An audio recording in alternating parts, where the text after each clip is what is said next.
In this video, I'll be sharing 4 different steps to turn your passion into a spiritually focused business.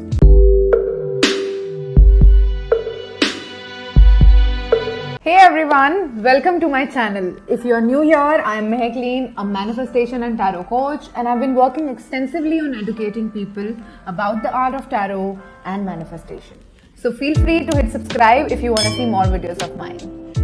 Today, I want to take you a bit behind the scenes and talk about how you can turn your hobby into a full-time profession.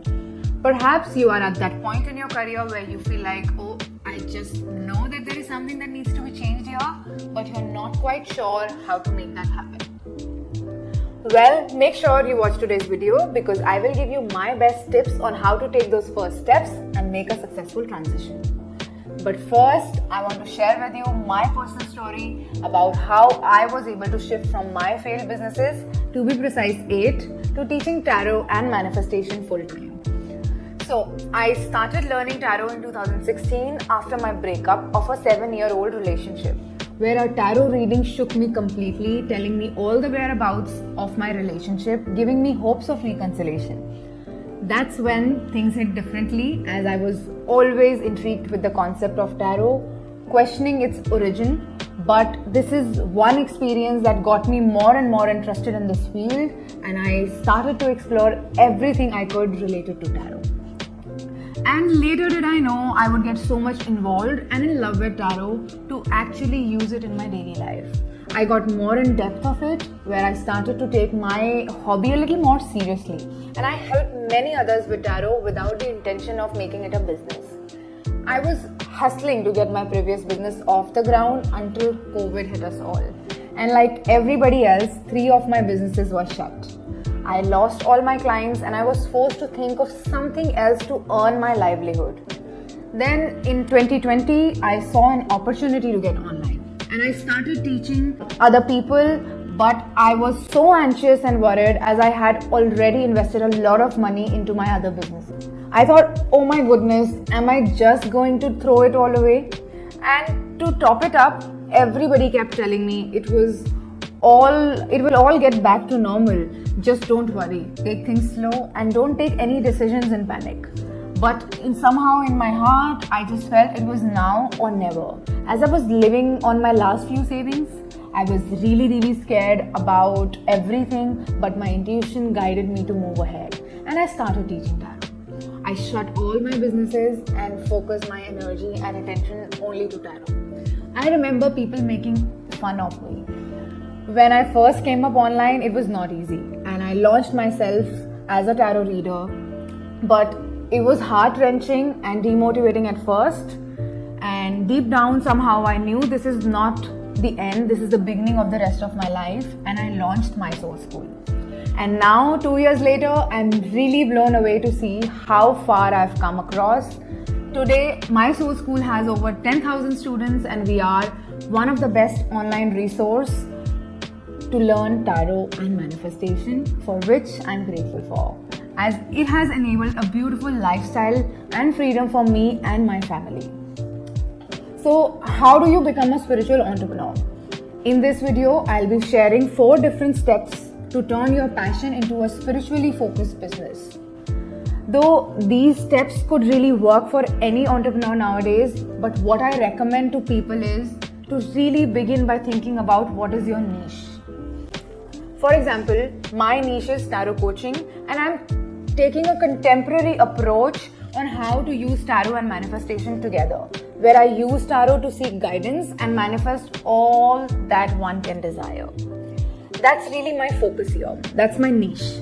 And that is what's going to help me build my audience and help me design and create content around it. So the first step to starting a spiritual business is to determine your niche and what you're going to be selling when you determine your niche. Now, the step number 2 is to build the right audience. And I recommend building your audience, building your community before you start selling anything, before you have a website or anything else. Because there's no point in creating a website until you have a community that is going to be interested in purchasing what you are selling.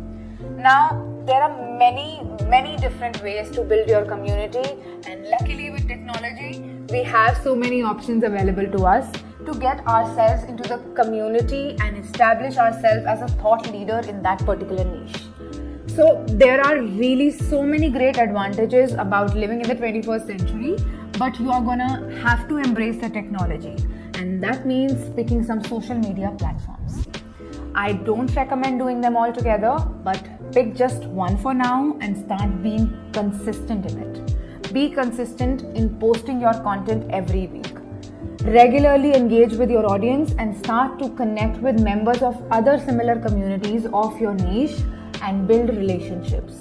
Not just that, learn from other communities, see what they are posting that you connect with. This process is also going to help you define who your ideal audience is and who your ideal customer is. And that's going to be very helpful when it comes to building your website, because you'll already know who you are building it for. Well, when I started 2 years ago, I was just focused on Instagram, and I made it my mission to post regular content so that I keep connecting with my audience and get the most reach there. Once I recognized the kind of audience interested in my content and the content that was actually bringing in more engagement, I promoted it even further through paid ads. And now I'm exploring other platforms like YouTube and Twitter to reach more audience and connect with the right people to build my community even stronger. So building your audience and learning from the audience in your community is a crucial step to success. But start with just one platform for now, and don't overwhelm yourself at all by trying to be present everywhere, because that's not going to work. Now, the step number 3 for me is to treat it like any other business. Trust me, this is one of the most important steps to become a successful spiritual entrepreneur. I've seen my students fall into the trap of just starting it off quickly to leave their 9-to-5 jobs and to be more creative. I'll be very honest, I do get to be creative every day and I love that. But that doesn't mean that I get to ignore all the business front of it, of being an entrepreneur. So expect to spend time doing business planning, managing your accounts, handling your admin work, scheduling meetings, and providing customer support to your client. All of that stuff is essential to your success. There is huge potential to succeed, and I myself have made 7 figures in my spiritual journey, which is way more than I ever did in any of the corporate world or with any of my other businesses. So it's not all just creative, there's a lot of math that goes behind it, and you can't ignore those components. And this leads us to our final step number 4, which is to plan your monthly goals and set a daily routine to work in alignment and with focus. I was in a huge hustle when I started with my journey of making money, where I felt it's always a process of overdoing things and working day and night, until I got COVID a few months back, which kind of made me realize how important it is to follow a good daily routine so I don't drive myself insane. One of the things that I really like to do now is to divide the year into 12 and then plan my daily task as per that month. I've set clear-cut boundaries where I don't overwork, have stopped chasing work 24/7. Now I wake up at around 5 o'clock in the morning and I get done with my work max by 3 in the afternoon. I have never felt this calm, focused, aligned and energetic ever before. Doing this has improved my work efficiency and I'm now able to get things done before time. My tasks are planned well before in advance, plus the spare time that I get. It gives me the freedom to spend it with my family, connect with my friends, go to the gym, or maybe go for a walk by the sea. And on the other hand, developing a habit of planning your daily routine well in advance saves you from getting burnt out. So figure out what type of daily schedule works best for you.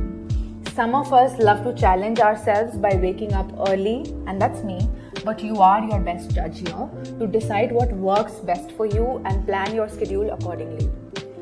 And if you are an entrepreneur, most likely you are going to have to self-motivate yourself, right? Because you are working for yourself, you are your own boss. And this is all about constantly working to improve the business that you've created. So I really hope you enjoyed this short little blueprint to get you guys started to think about how you might make this transition for your business to becoming a full-time entrepreneur in this journey. And if you want to know more, consider my program Intuitive Tarot Mastery. It is one of my signature programs that has helped many students become successful tarot readers and start their successful spiritual business as a healer. Trust me, you guys, when I first started my spiritual business, I too had so many doubts. I was so scared to begin with, but I had no idea that this business would become a huge success. And today, when I look back at how many lives we have transformed with this beautiful community by coaching 500 plus master readers to start their own successful spiritual business, I have a perfect blueprint that you can copy paste and build your own spiritual career. Okay, I hope this helps, and again, don't forget to just have fun, relax and enjoy your own journey of spirituality. And let me know your number one takeaway or your number one lesson from this video in the comments below. Like this video and I'll see you next time.